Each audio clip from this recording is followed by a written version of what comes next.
నమస్తే welcome to yo-yo TV. తెలంగాణలో నిరుద్యోగ అభ్యర్థులు నిరసనలు రోజు రోజుకు పెరుగుతున్నాయి.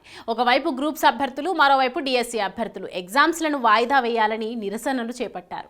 గతంలో కాంగ్రెస్ సర్కారు గ్రూప్స్ డిఎస్సిలలో పోస్టుల సంఖ్యను పెంచుతానని చెప్పి ఇప్పుడు తమను మోసం చేసిందని విమర్శిస్తున్నారు. అంతేకాకుండా ప్రస్తుతం పోస్టులు తక్కువ సంఖ్యలో ఉన్నాయని, ప్రిపరేషన్ కూడా సమయం లేదని వాపోతున్నారు. గతంలో కాంగ్రెస్ ఇచ్చిన హామీల మేరకు పోస్టుల సంఖ్యను పెంచి ఎగ్జామ్లను వాయిదా వేసి రీస్కెడ్యూల్ చేయాలని కూడా డిమాండ్ చేస్తున్నారు. ఇదిలా ఉండగా ఇటీవల హైదరాబాద్ లో నిరుద్యోగులు చేపట్టిన నిరసనలు పీక్స్ కు చేరాయి. పోలీసులు ఎక్కడికక్కడ బారికేడ్లు వేసి మరీ నిరసనలు తెలియజేస్తున్న వారందరినీ అరెస్ట్ చేశారు. అంతేకాకుండా ఎక్కడికక్కడ పోలీసులు విద్యార్థి సంఘాలు, నాయకులు, అమ్మాయిలు, అబ్బాయిలు అని తేడా లేకుండా అరెస్టులు చేశారు. ఇదిలా ఉండగా డిఎస్సి అభ్యర్థులు ముఖ్యంగా గత రాత్రి ఓయూలో కూడా నిరసనలను తెలియజేశారు. రాత్రంతా మేల్కొని ఉండి డిఎస్సి గ్రూపులపై నిరసనలు తెలియజేశారు.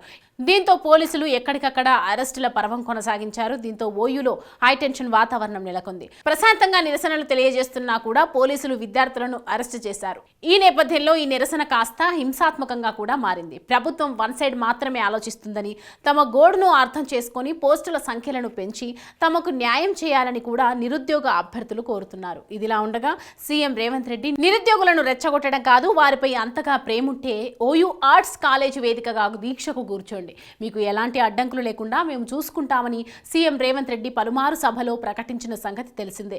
ఈ సవాల్ బీఆర్ఎస్ కు కూడా బిగ్ అడ్వాంటేజ్ కావడంతో కేటీఆర్, హరీష్లు స్పందిస్తారని, అవసరమైతే కీలక ప్రకటన ఏమైనా చేస్తారని నిరుద్యోగులు ఆశించారు.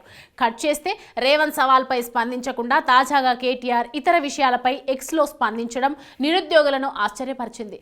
కొద్ది రోజులుగా నిరుద్యోగుల అంశంపైనే స్పందిస్తూ వచ్చిన కేటీఆర్ ఆల్ ఆఫ్ సడన్ గా వసతి గృహాలలో సమస్యలపై ట్వీట్ చేయడం పట్ల నిరుద్యోగులు కేటీఆర్ తీరుపై అసహనం వ్యక్తం చేస్తున్నారు.